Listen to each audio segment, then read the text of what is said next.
from Department of Electrical and Computer Engineering, National Jiao Tong University, to be the chairman of the first panel.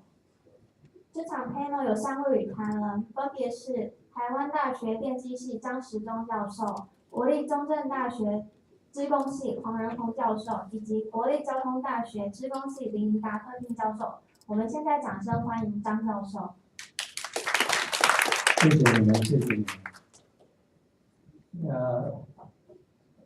The organizer Professor Xu just told me I can speak Chinese or English. I will speak English as much as I can. Okay. The title of the panel is Rain with Network Slicing.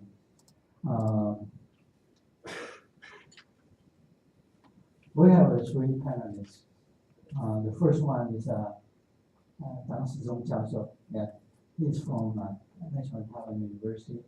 Once the NCT commissioner. The second one is Professor Huang from Zhongzhen University. He's a former dean of College of Engineering for 中正大学啊。我看我讲中文比较顺一点。Professor Lin Yinda from my college from Jiao Tong University. Right now he's 国立院的副院长哈。OK。我们今天3个语谈人呢，那我希望每一个语谈人 take about 15 minutes to present. Okay. I saw your slide too many, so you take time to finish. Thank you. 那我想众所皆知的 B4G will support diversified services. 他们所以呢，这个5G 必须要 subject to 很多种的这种 diversity technical requirement 跟这个 service requirement with respect 在他们的 throughput， 在他们的 delay， 在他们的 latency， 在他们的 reliability 同时这个5G 也必须要在 operator 的观点来讲，他们的 requirement 必须要在 energy efficiency 跟 cost efficiency， as just the previous just mentioned。所以 energy cost 都是一个很重要的 issue 哈。那所以这些需求的不同因为这主要是来自于它的service very diversified， service very diversified for 5G systems。所以主要是他们很多这个 novel applications 还有这个more network 的这个 service。像刚才看到的这个 Industry 5.0， 还有一些自动驾驶系统 automatic systems and smart grid。这个 ITU 基本上就把刚才讲的这个5G 的这个 diversified service 它 classify 3 categories。One is enhanced mobile broadband, EMBB. The second one is ultra reliable and low latency communications, the URLLC. And the third one is massive machine type communications, it's MTC. 那要提供这么 diversified service， 那 requirement 非常的多变化的话呢，大部分人都认为说，需要有一个 cloud native architecture。或者大的 innovations。那这张图呢，就是刚才讲的，就是这个 ITU 呢，也把它画成把刚才那个3个 service 呢，画成这样的一个雷达图这样的雷达图它有5个 KPIs， 大部分都是在这个 EMBB 这部分。像这个 spectrum 的像这个 spectrum 的这个 efficiency 呢，必须要3倍。我想这种图等一下我们的 panelist 几乎大部分人都有所以大家都会再看到，我就不多讲了那对我们这个 network slicing 来讲，跟不同的 service 呢，都必须要做一些 slicing， 来做一些 slicing。所以根据刚才这个 diversified service requirement network 呢，必须要generate corresponding 的不同的 service 呢，它必须要 generate corresponding 的 network topologies 跟这个 series of network slicing。那基本上等一下各位可以从我们的 panel 里面谈到说，基本上都是一些 network function virtualization 在一个 physical， 在一个这个 unified physical infrastructure 上面。所以对这个 network slicing 来讲，许多业界跟这个 industry 跟 academia 呢，有些 initiative 是吧，产生出来那来enable这个 network slicing。那就如同刚刚讲的，基本上 based on 这个software defined networking， 还有一些 NFV 跟这个 cloud computing as key enablers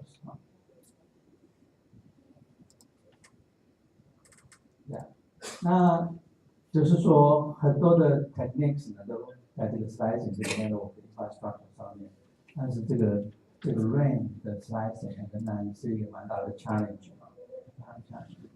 因为在 radio access network 这边，它毕竟是比较是多变化，所以你要去做 slicing 的时候呢，它碰到的困难会比一般在 network 版比较 uniform， 对，它基本上是比较 uniform。所以在 consideration 在 design 这个 RAN with slicing 的时候呢，这个第一点我们必须要考虑到就是 RAN 的 configuration mode。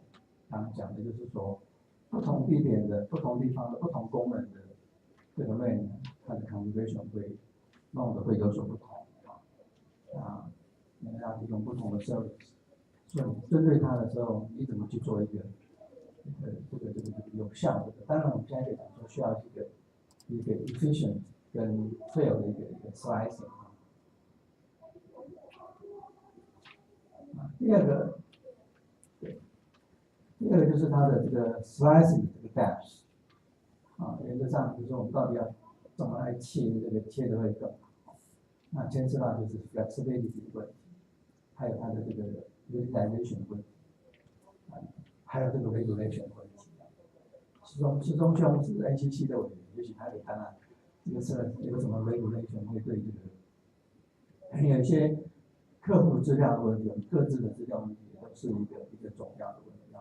企业的客户资料，还有这个 functional implications 这个有这个 shared function functionalities， 还有一个 slice specific 的 functionalities， 这些东西也是需要来考虑那最后一个就是整个这个服务的这个品质要求是一个 QoS fulfillment 或者是一个 SLA 这个 fulfillment， 这都是需要来考虑。当你在做这个 RAN 的这个 slicing 的时候，那整个 potential 的 challenge 呢，有这些我在列，还有其他我列了2个。第一个就是在 spectrum 跟这个 radio level 的这个 resource sharing 这边，那个 minority 的这个 constraint 问题因为我们的频谱啦，我们的 resource， 毕竟有一些 minority 的问题就是并不是说，你要怎么切就可以随便切的做它的这个。那还有我们要注意到整个这个 potential 的 multiplexing gain 这个也是因为 multiplexing gain 呢。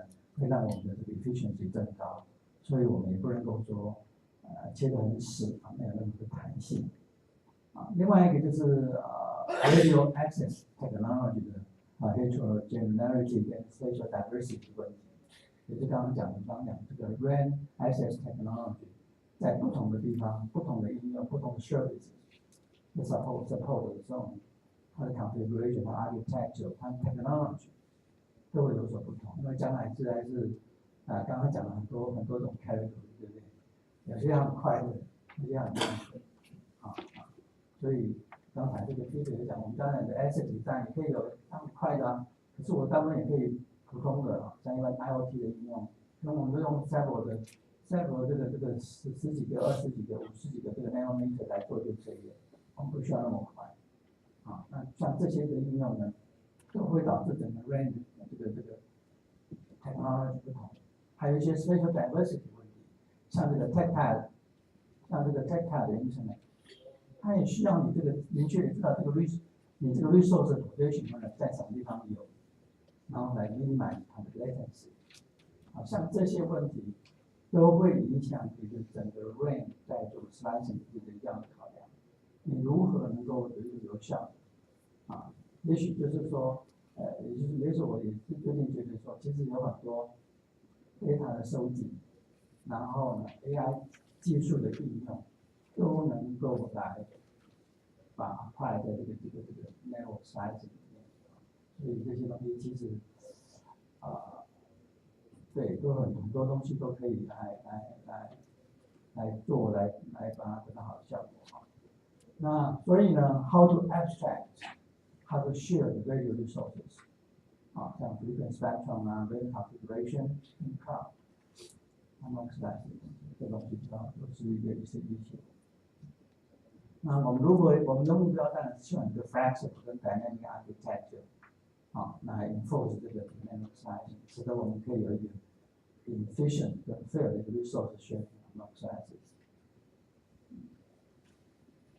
所以我们以台人的讲题呢，我就是把那个张思峰教授呢，他会讲一个 independent service sharing coordination mechanism design commercial operator LTE small cell 跟 spectrum sharing market。史忠兄他当过 NCC 委员，我相信在这个频谱上的一些 share， 然后呢一些 regulation 等等之类必须变。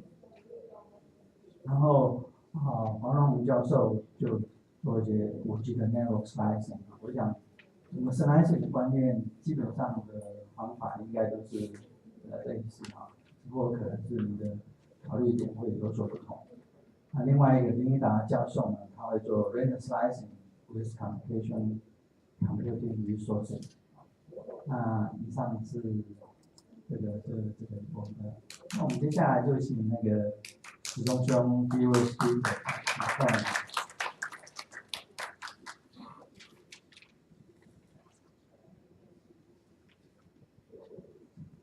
Yeah, thank you. Okay, I think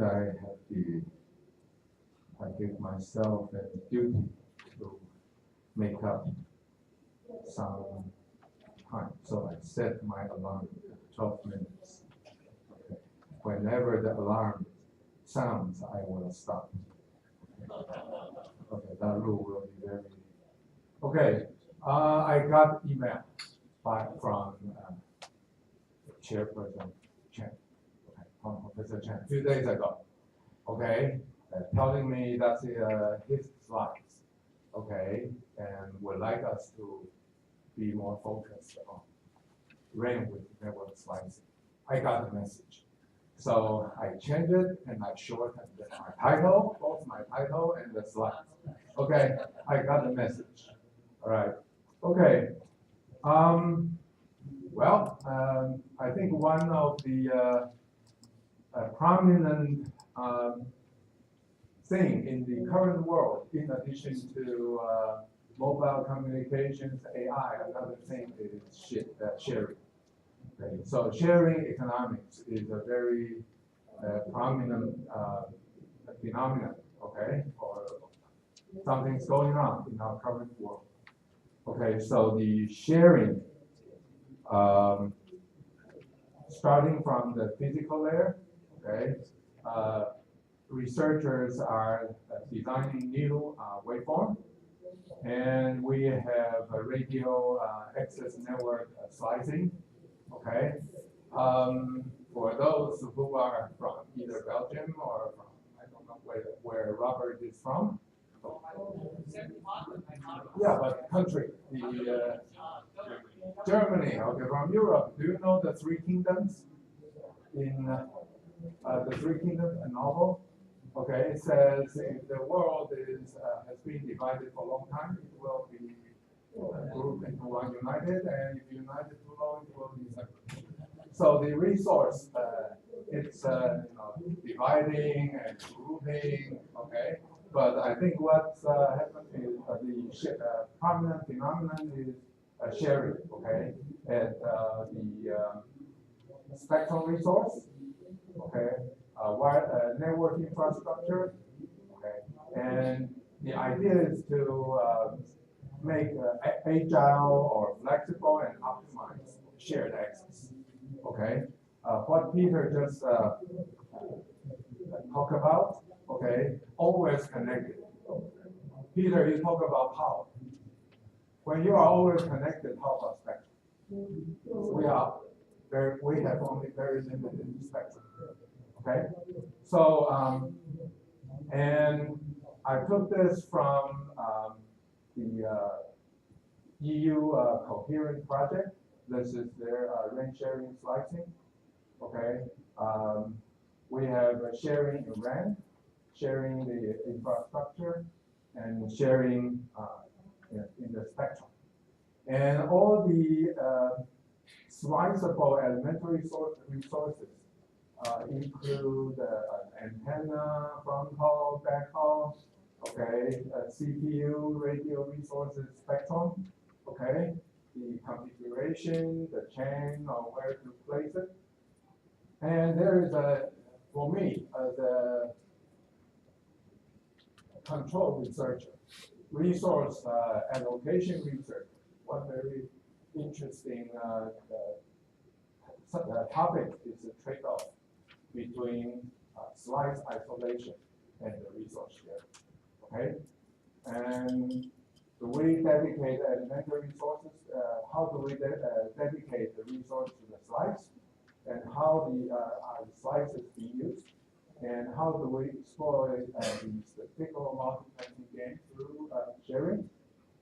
So the resource Professor Chang just mentioned, resource abstraction and network programmability is a key to achieve such resource flexibility with slicing.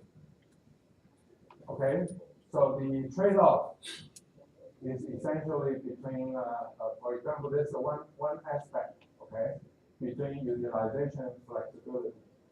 The higher the level of customization, the higher level of isolation. It's isolated slicing. So as you can see here, the slicing is a standalone slice, starting from spectrum to the physical layer of the resource, and to the right of the spectrum, the spectrum of this diagram. Okay, the sharing efficiency. Okay, we have a resource unaware slice. Then we have shared. We go through multiplexing, common BDCP, ILC processing. Those all things we have sharing almost at all the level. Okay, that's another extreme.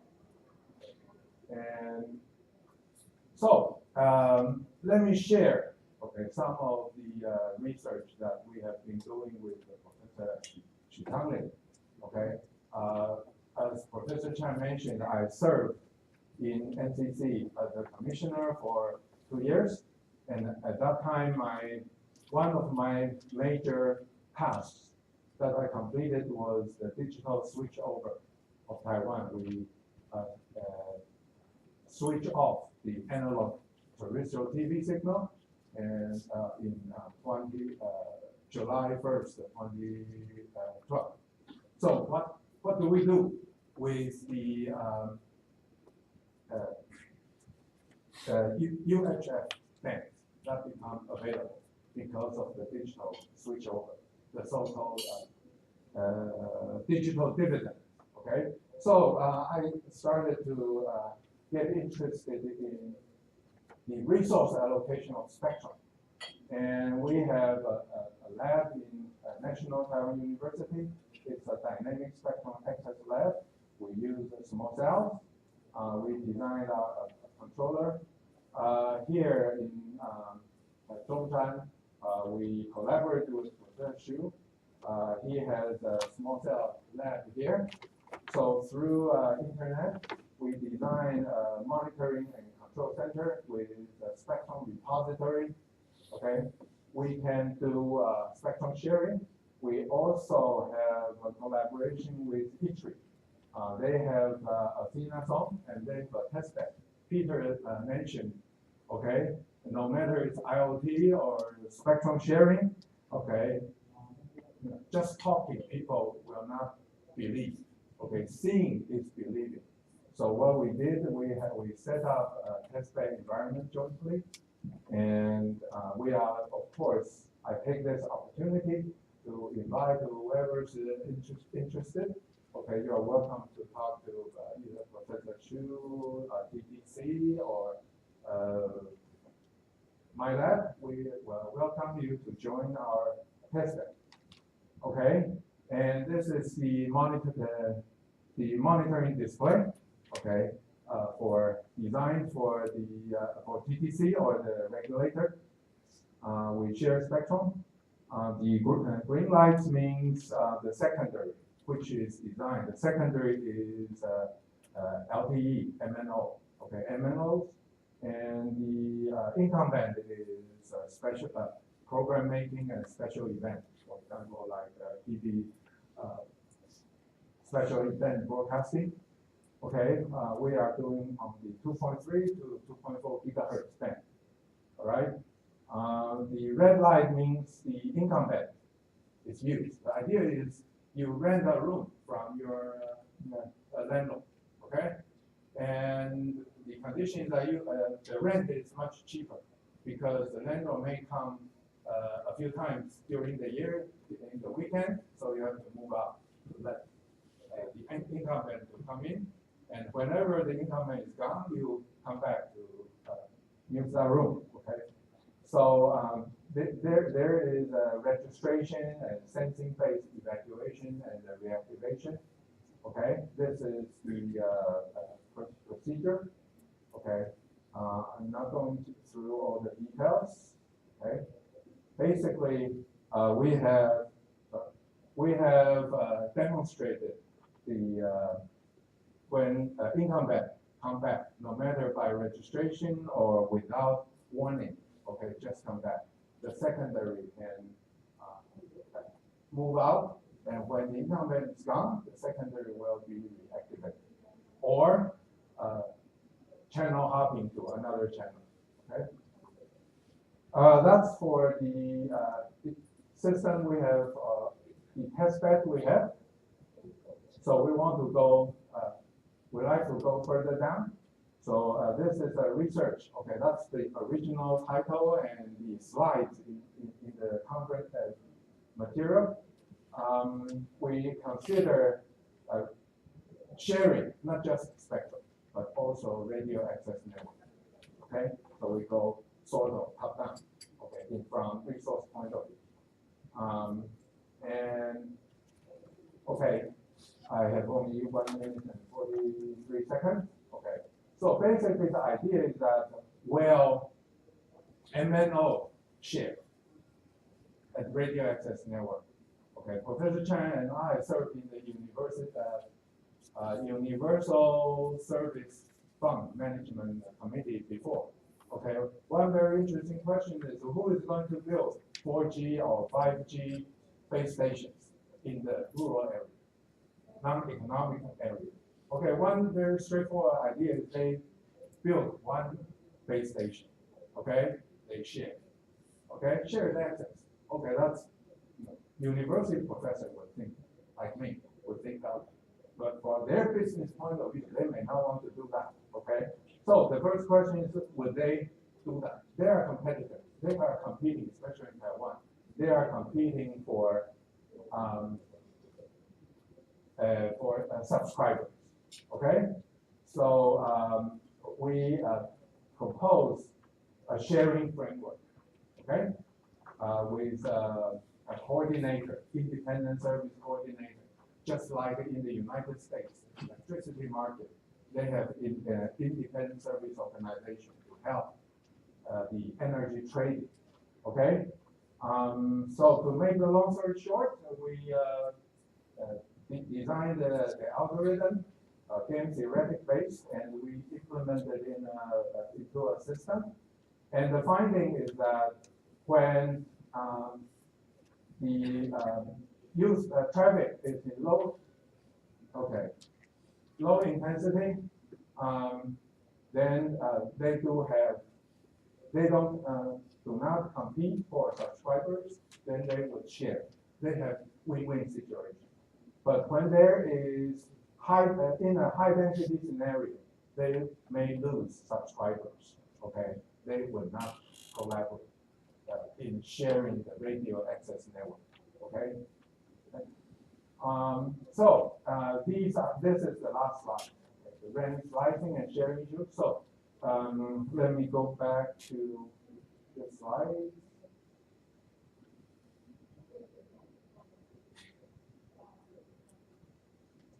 Okay, my last message is that we have in our team, we have a physical layer and MEC layer researchers. Okay, we have the upper layer, network management, spectrum sharing, radioactive sharing research. Okay, and today's subject, RAN with network slicing. Okay, is what we would like to go for next. Okay. So we go further down and bridge the waveform, new waveform for sharing and the upper layer sharing and radio access network with network slicing sharing. Okay, that's my part of the presentation. Thank you.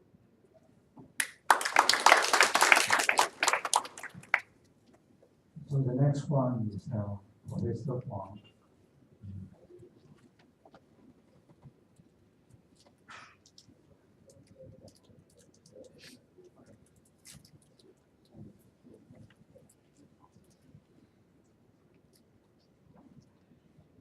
Okay, thank you.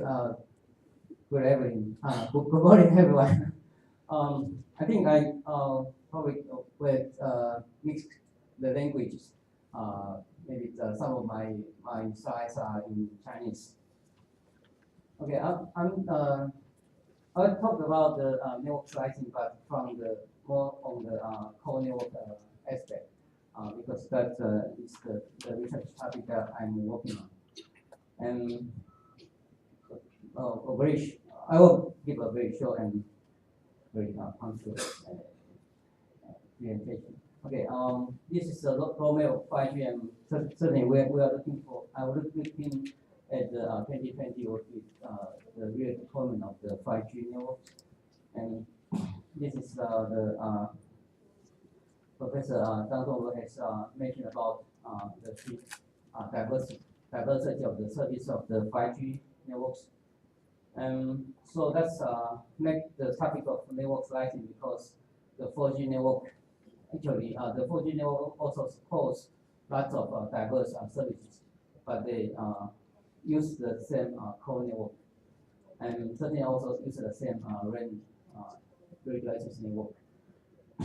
But that causes many problems. In particular, when we work on the IoTs, when we look at the machine type communication of the LTE or the 4G, actually, when you face a massive amount of the IoT devices, when it comes to what to connect to the there's no chance that those devices will be able to connect to the base station because of the limited limited resource for the reach procedure, for the random message procedure.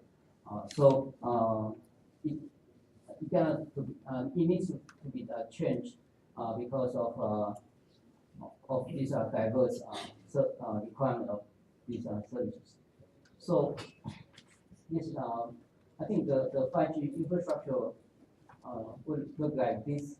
Actually, it will have some SDN technology in the infrastructure, the switch data plane, and then we have some neo-function virtualization at the control plane to help the service to help to provide the service diverse service.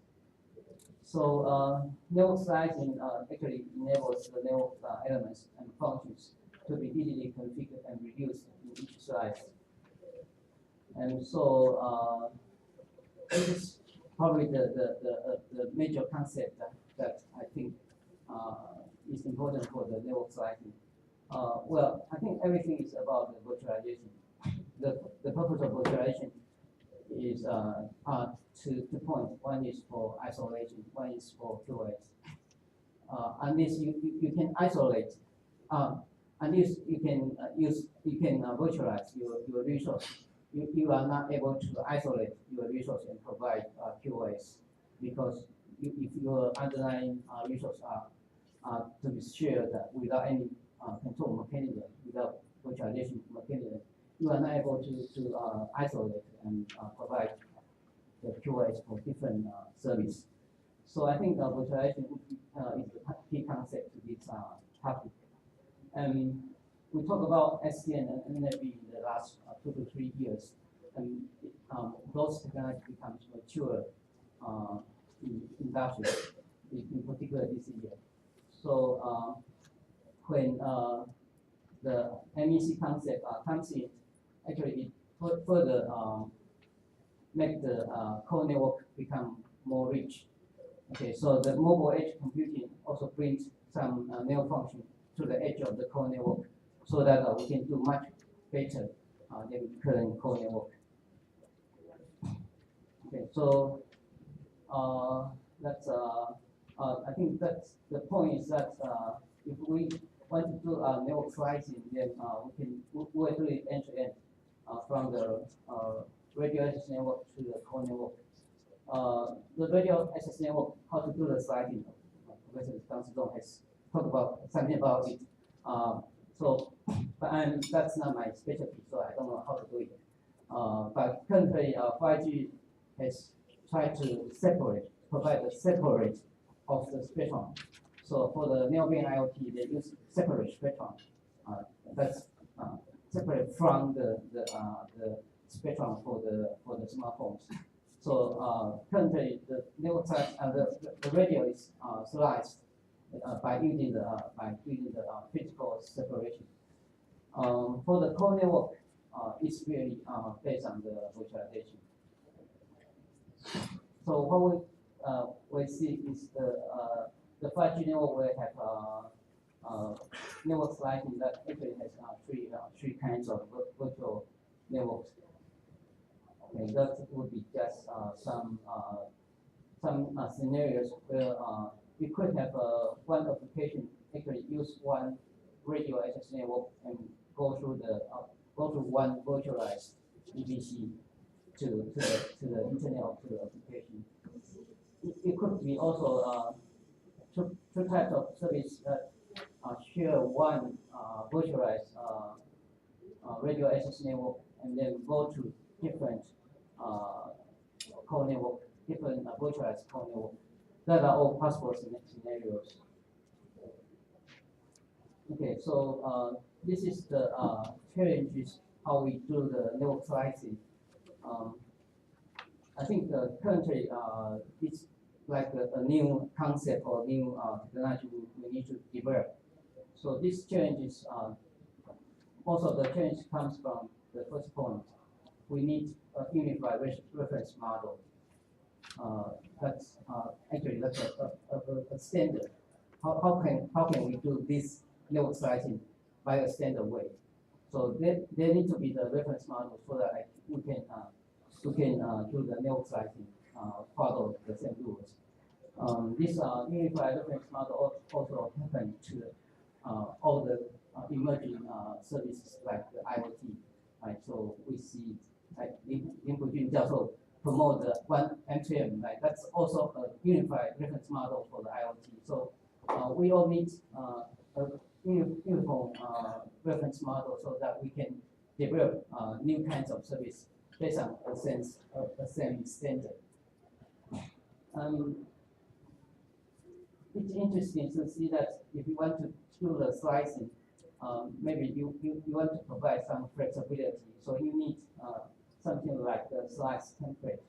You need a kind of a simple abstract that you can fill in your slice requirements so that you can do the slicing. And you need to provide some capabilities for the network slice. Like you need to be able to create a slice or meet the QoS requirements. And you need to do lots of network slice operations, in particular the management, right? And then efficient way to do that. Okay, so because this is the 人才培育计划, right? So maybe most of our professors are interested in, if you want to do teaching on the network slicing, how can I provide some hands-on experience to our students? So for the rest of the slides, I just present what we are doing for the network slicing in our lab as a test bed for the network slicing. Okay. So originally, I was doing this mobile edge computing. So mobile edge computing, you need to deploy the network function at the edge of the core network, and it would be difficult, or it would be impossible to do that in real field, right? So the so-far will not let me to put my MEC on this core network. So I was looking for solutions. How can I demonstrate my MEC solutions? And so I eventually get into this test bed. Okay, so the network function virtualization consists of the infrastructure part and the network function part, and then the management part. Three major components. And so this is the same, the management part and infrastructure part.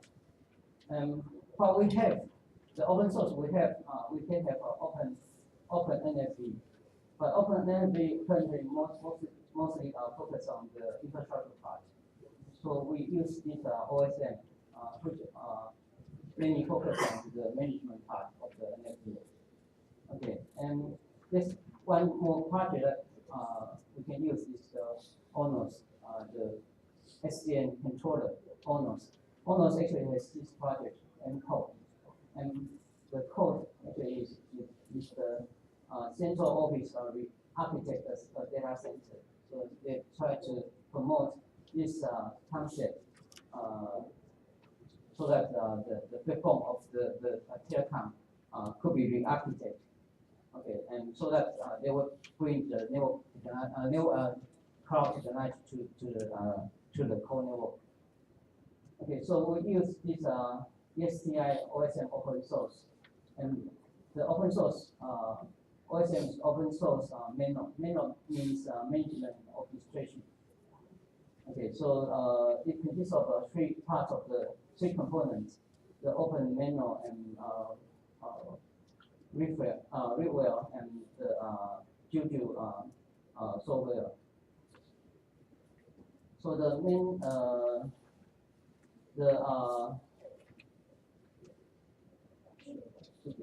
okay.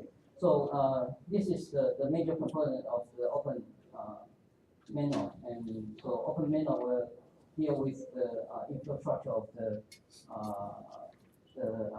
cloud. So it has interface to control your virtual machines. So it has the interface to the cloud operating system like the OpenStack.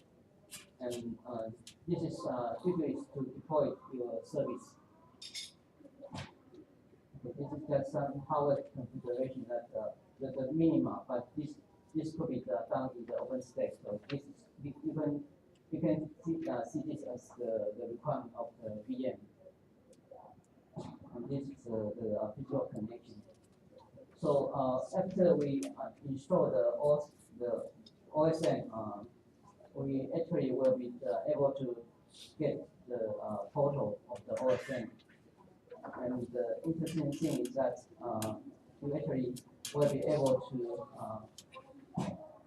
get the network function from a vendor. The vendor will provide the VNF to describe what is the network function, and the manual will use NST to deliver the network function. So we actually will be able to configure the VM on the OpenStack, and then try to launch virtual network function through the OSM management portal. So you need to you can use this to describe the network function you have, and then the OSM will use this to deliver the network function on the open stack. Okay, and then after you launch your service, actually you can configure the relation between your network functions. So it also includes the orchestration function. So it actually will have the totality of the network functions. Okay, and so what we really do is we use the open OAI, the kernel of the OAI, and deploy the open OAI's core network as the network function on the cloud, and then we connect. So we deploy kind of a virtualized core network using the OSM on the open stack, and we can connect to physical small cells like triple each is small cell or the commercial small cell, or we can use the OAI's the radio network as the small cell. So we can connect. Well, there will be some configuration of the subnet so that your core network will within one subnet, and this physical connection will belong to another subnet, and the router on the open stack will perform the routing for you. Okay, so our experience is that once we can deploy the virtualized core network, we can deploy more than one core network concurrently, and so you will achieve the network slicing on the open stack by this OSM management tool, and we can then add our MEC functions onto one of the onto the S gateway of behind because in front of the S gateway, so that all the traffic will pass by our MEC server and then go to the core network. I think that's probably what I want to say. So our experience is that this kind of network tracking is the trend of the 5G network. And fortunately, current open source solutions are so rich that actually you can adopt some of the open source to build a real virtualized core network, and then you can do some experiments on that. Thank you.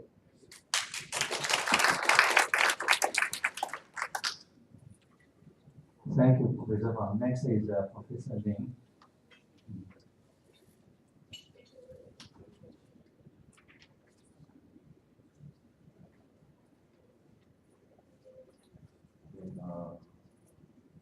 Thank you very much. My talk is on RAN slicing with communication and computing resources. Here, I like to stress two messages. One is the slice should be end-to-end, just like what Professor Huang mentioned. It should be end-to-end, not just the RAN. It should go to core networks too. And the second message is that the slice should not just be on communication resource, it should also be on computing resources. So you try to do these two things right so that you can provide a good quality of service to each slice. And the need of a slice is, well, either due to multi-tenants. You might have multi-tenants on the same physical infrastructure. Or you might have the same tenant or the same operator, but different applications. In this figure, it shows that we got 3 slices on the same physical infrastructure. And well, each slice has different characteristics. And when you do the slice, you need to go from, in order to provide good service, you need to go from access network to also core network, not just the access network. And also, not just network slicing, you need to do server slicing or computing resource slicing. If we look at, so this is a structure showing that you got a tenant or the application requesting the slides. And what you do is that you want to do slides and you go through the orchestrator to configure the slides. And then, well, right now, if you want to configure slides, you need to do two things.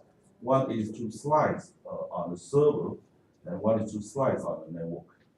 Okay, and when you slice on the server, there's an open source solution called OpenStack, just like Professor Huang mentioned. And well, there's an orchestrator, which is an OpenStack plugin called Tecker. And Tecker is an orchestrator that will open source orchestrator that have been combined into OpenStack. So through that you can orchestrate a slice on OpenStack. Okay. And when you slice configure through Tecker on OpenStack, it will configure the CPU power, the CPU, and also the storage. And for the network, well, we know there are owners or open daylight controller, open flow controller. So what you can do is, if you go, what you can do is go through this to configure through open flow controller, and let the open flow controller configure a pipe for you, a slice on a network resource. But what OpenStack does today is that it also do this job for you. So you can go through OpenStack. It will go configure controller, and then controller configure the network. It's not like this. You should go through this and then this. No, not today. It go through this, and then from OpenStack it control the OpenFlow controller. That's the one way.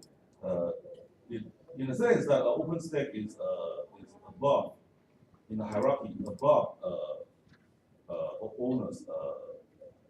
Open daylight controller. Today it integrate with open daylight controller, but the structure is that open daylight is beneath OpenStack. Okay, so you see that they're not peering relationship. They are not in the same level in the hierarchy. The controller is beneath OpenStack. That's the way of implementation. And if we look at the slides, each slide will have different requirements on network resource and computing resource. For example, you see let's see the blue slide, which is for the video streaming application. It will require network RAN resource. It will require mobile edge, which is well, let's say this is the RAN and the core network, and these two in between is the networking. The base station, and this is the core central office. We architect as a data center. So you got V and core here, mostly serving as the computing resource. So you got a central core network and the RAN here, providing communication resource. So if you look at the blue slide, it got it needs a much RAN resource. It needs some, but not much, computing resource in the edge. And it still needs a much communication resource on server, on the core network, and also much on the core. Okay. It depends on the requirement, whether the slide is computation intensive or communication intensive or latency sensitive, whether you need low latency or ultra low latency. On the other hand, if you look at the IoT slides, it has very small need on computation and communication, and also but the latency requirements is low. So then you tend to put more resources close to the subscribers. Okay, so then you see, depending on the characteristic of the application, you will need more or less communication resource, or more or less on the computer resources. And some of the resources need to be nearby. Some of them do not need the resource so nearby. So that's a different characteristic. And if we look at the research, academia research, you see there are some research beginning to look at this problem, but not too much. This is the architectural paper on network slicing for 5G. It only talk about the architecture, but talking about virtual machine, you need to have virtual machine so that you can allocate a virtual machine to a slice for computing. You also need to have virtual pipe. They talk about virtual pipe, virtual link to allocate communication resource. But it's only an architectural level, but no detailed design or algorithms. This one is another work that talk about some not just architecture but some algorithm design. But it only look at the communication radio access network communication resource, but not the core network communication resource. In a core network, it only look at the computing resource, in the sense that it views wireless communication as a demanding resource that needs to be sliced. But in core network, they don't think it needs to be sliced. In fact, it needs to be sliced even in the core network. Even if you want to have a QoS. And even for computing, the slice should not just stay in the core network, it should go to the radio access network. Because the base station is going to be not just communication platform, but also computing platform. Okay, and here's a survey on more paper, and you see that only this one talk about both. Okay, so not many. So these all talk about network slicing and also server slicing.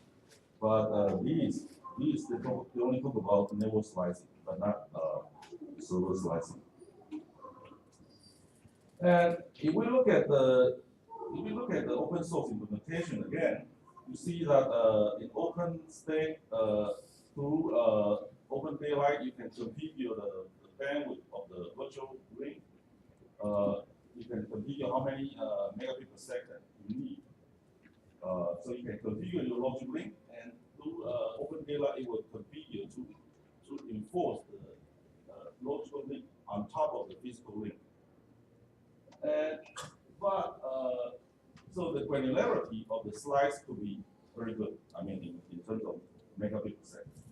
But on OpenStack, the server slicing, the granularity is not that good because they can only slice, give how many cores to each slice. You cannot say I want to have 0.5 core. You can only have 1 core, 2 core, or 3 core. That's a granularity problem. So you give how many cores to the virtualized network function, but you cannot give 0.5 or 0.3 core to the network function. That's a limitation today on OpenStack. I don't know whether things will get better to give you a finer granularity later on, but that's what it has today. That's it. Okay, so the message I like to say is that it's still a very early stage, because if you look at end-to-end slice, and if you look at the not just communication slicing but computing slicing, we are not yet there. Look at the open source implementation; it's partial and it's limited with the limited granularity. So there's still a long way to go in terms of research and also the the open source implementation. Thank you.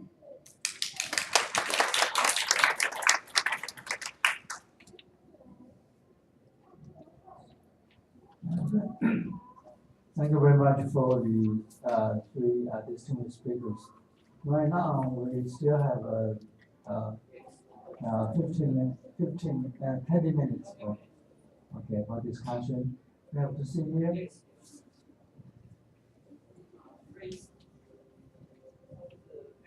So, three panelists.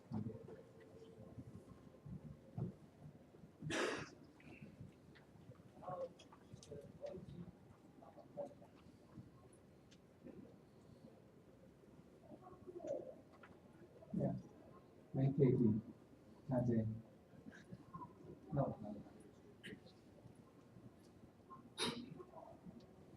所以各位教授do you have any questions? Please feel free to ask. 我们可以用中文发问。You first.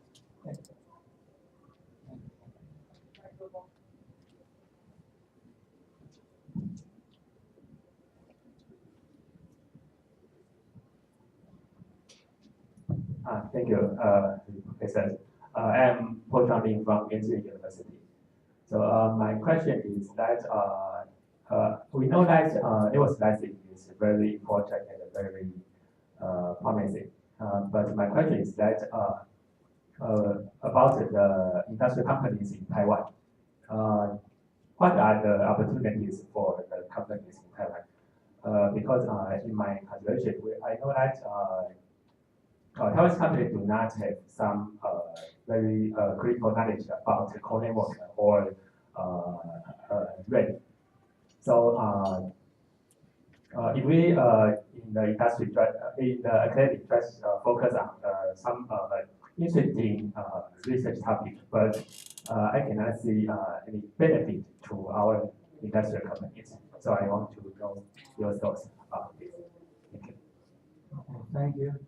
Does anyone want to ask you? Does anyone want to try the description?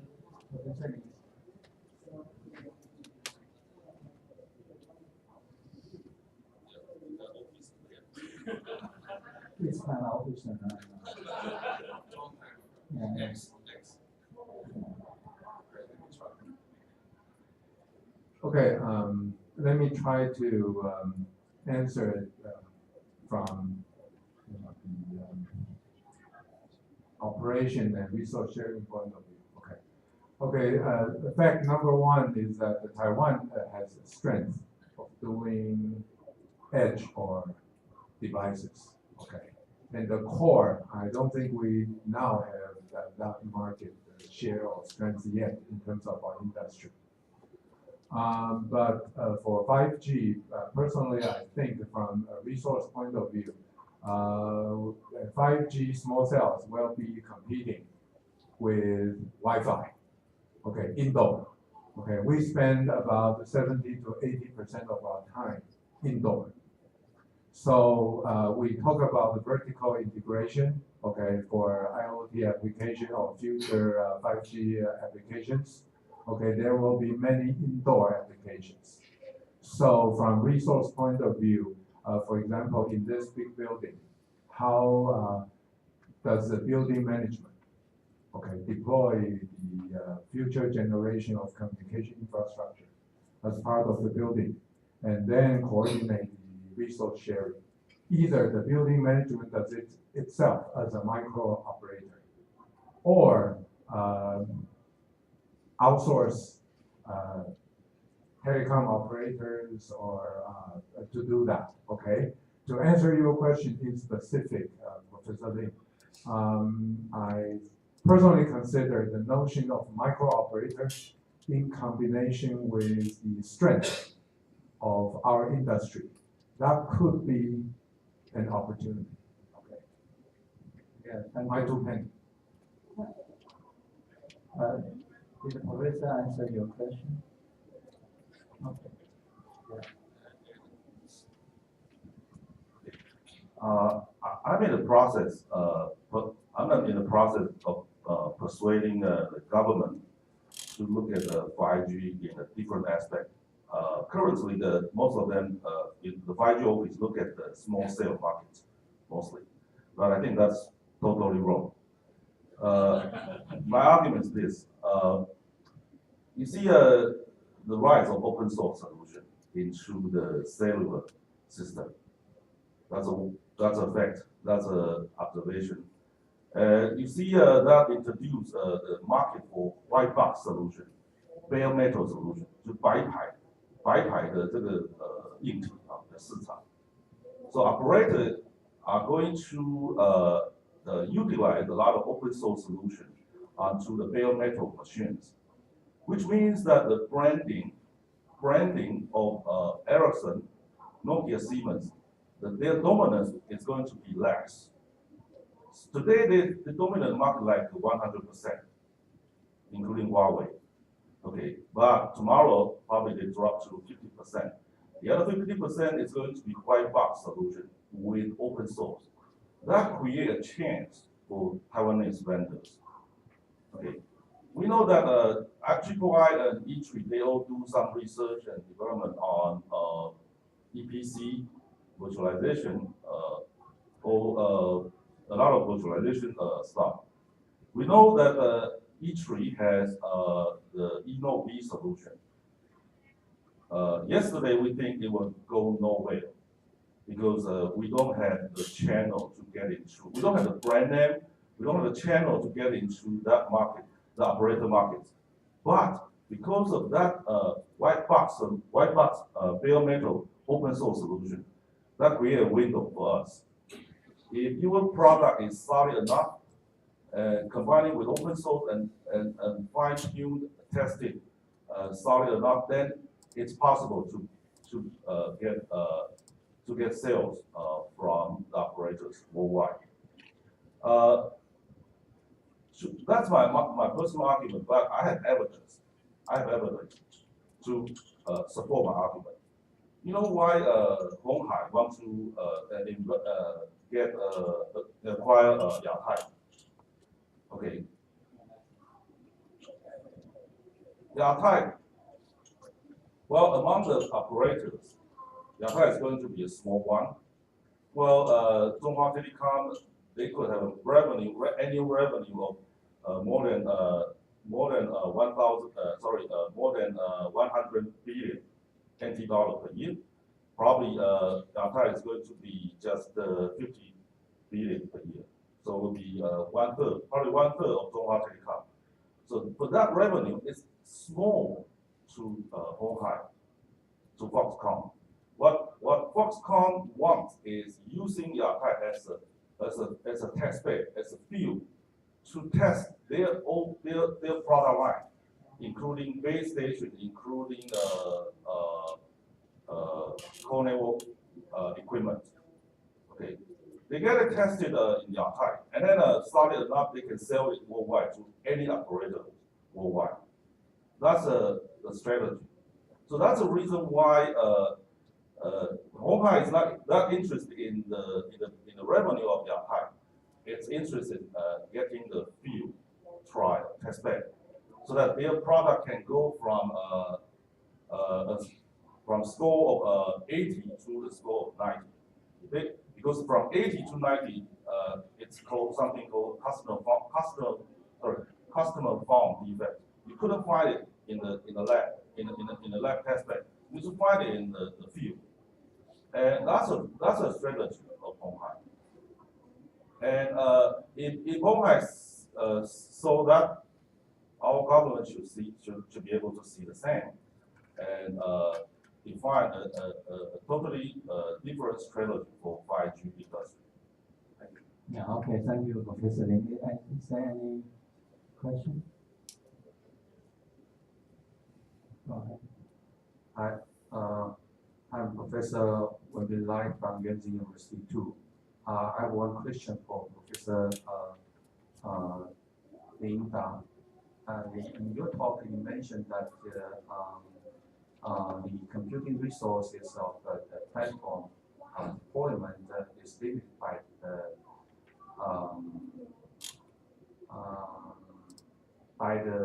integral number, not a fractional number.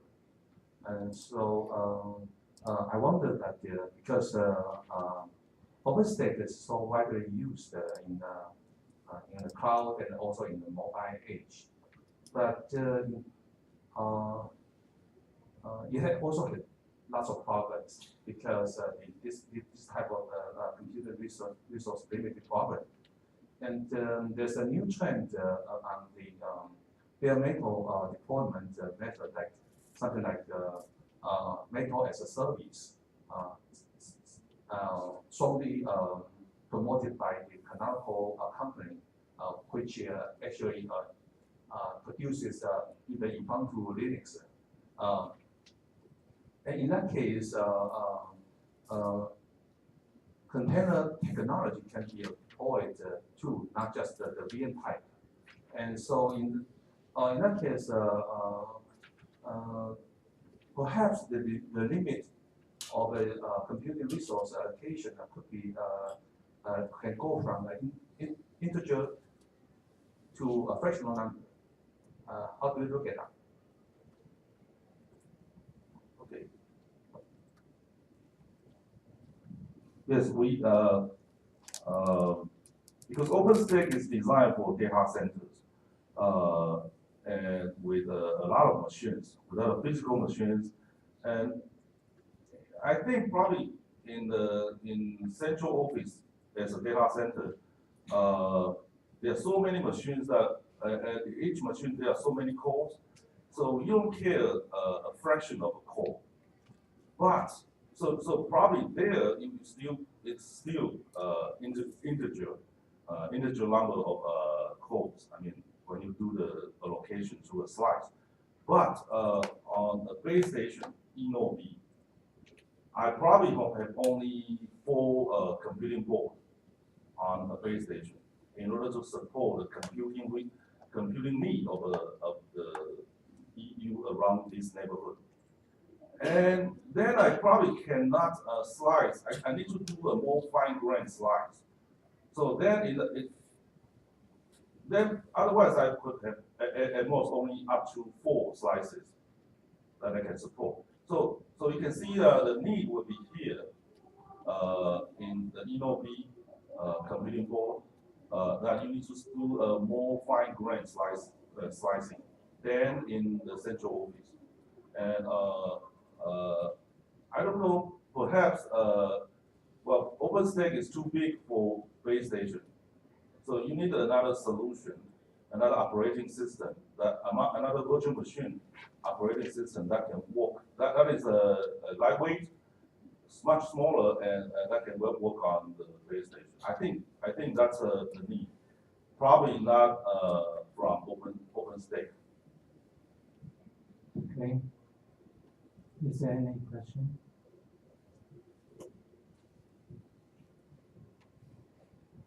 Oh.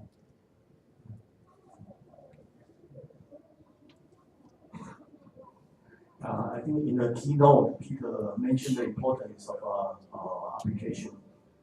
The bottom line of the network is to provide service and applications.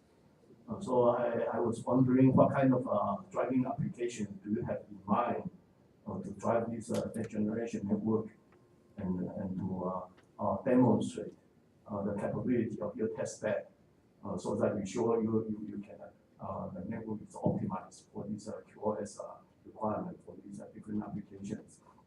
And specifically, I think for the network, maybe 2 important things: bandwidth and low latency.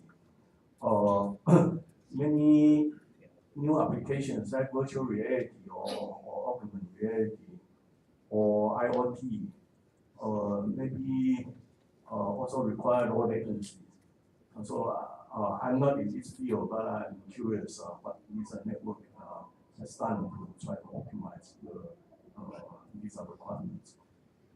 I think the first law is first law for the language and network slicing is to attain an efficient and fair resource utilization. And so the driving force is because they are diversified services and technology requirements there for the 5G systems. So if the operator want to have a optimal use of the network resources and the land resources, given the as Professor Lin said there, also cloud efficiency, then you must have to do the slicing, network slicing, do the land slicing.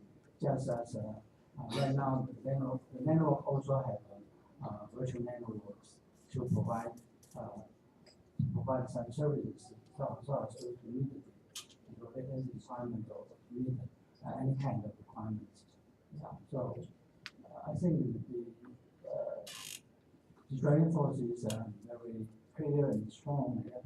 So, but how to obtain this slicing efficiently and very depends on what kind of technology you use, how much you can slide the communication resources and the computation resources. Yeah. But it is still an open issue, and also Professor Huang wants to say that will be a standard reference model. Probably they have a standard reference model, but I believe each operator, even each vendor or each operator, have their own technology to optimize their resources, including communication and computation resources for network. So, provide efficient use of, and then to provide efficient services to the customers. Anyone want to? Well, I can't speak for others, but I just speak for myself. That we focus on two applications, which we believe are important for the 5G networks. The first one is the video streaming application. So we use this network slicing with the MEC solution, so that when you have this live broadcast, live testing applications, actually it takes up too much bandwidth in the core network right now. So with the network slicing and the MEC application, actually we can help to reduce the network the backbone network requirement a lot, and also reduce the latency to the user. The other one we look at is the narrowband IoT applications. We are always interested in providing lots of IoT devices to the network. Currently, the spec is look for 1 million per base station. 1 million device connected to base station, but currently our base station actually only support about thousands or tens of thousands of smartphones. That's a large difference. So narrowband IoT have a very different random access procedure, also different spectrum and different spec to send the data, and so we are interested in the mechanisms that really can support up to 1 million devices per human being.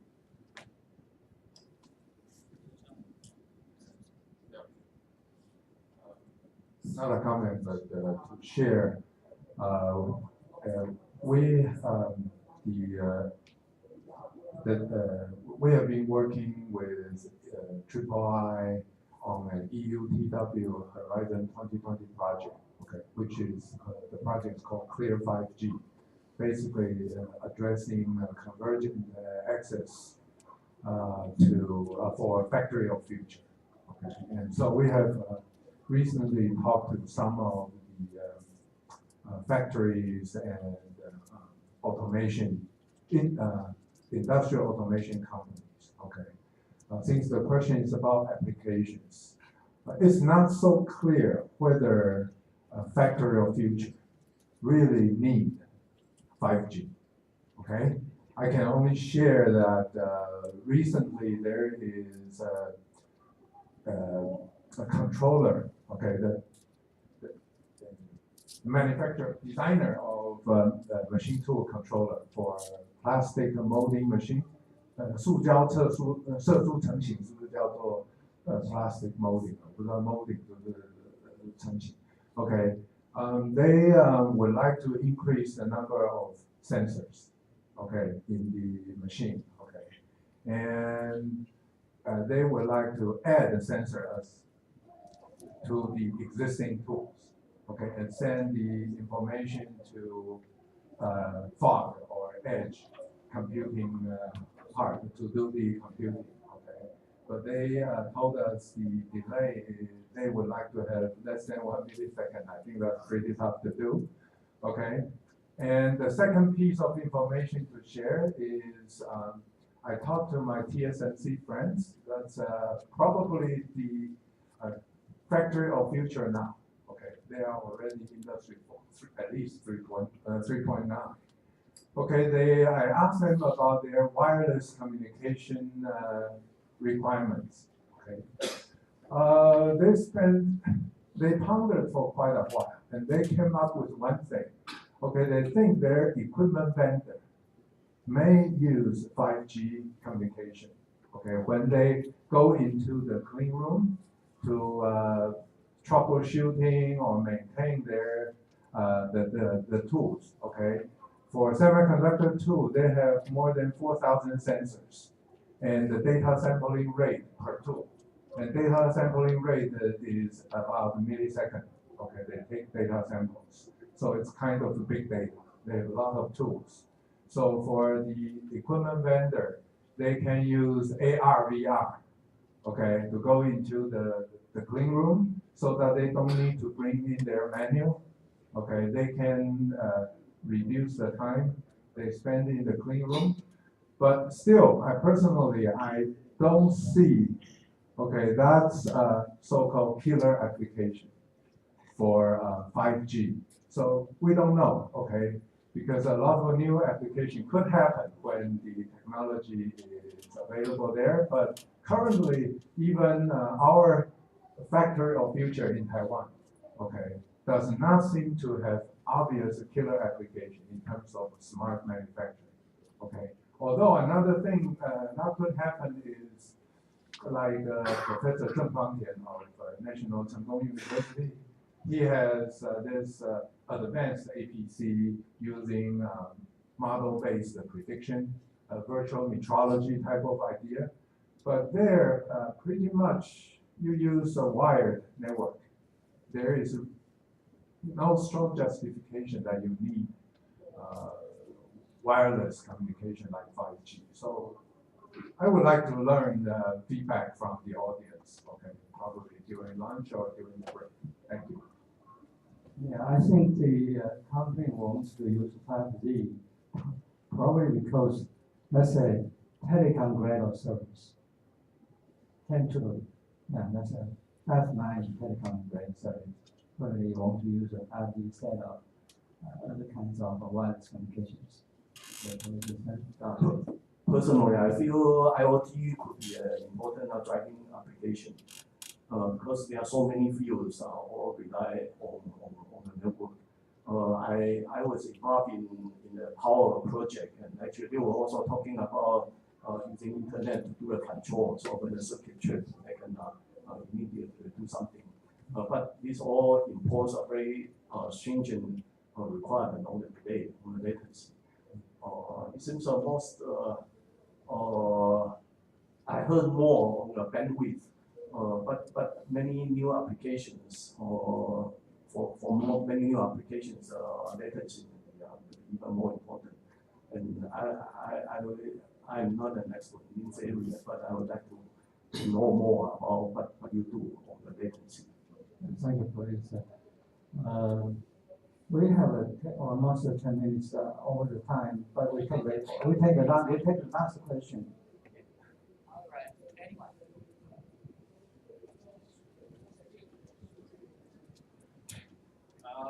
Though I learned all the questions for the panelists, but I won't ask that questions because I am between you and the lunch. But however, I would like to make an advertisement because we had Professor Zhang also mentioned about VR AR will be the one of the possible killer application for the 5G. And in this afternoon, we will have a panel for that. But I'm afraid because many of you might leave after lunch. So I urge you to stay until the end of the workshop. Okay, very well. Okay, I think I will need to close this panel. Thank you very much for your coming and attention. Okay, we're gonna have a lunch right now. Thank you very much. 再次谢谢今天的主席以及3位语坛人，我们有准备礼品送给4位贵宾，请许教授代表大会赠送礼品。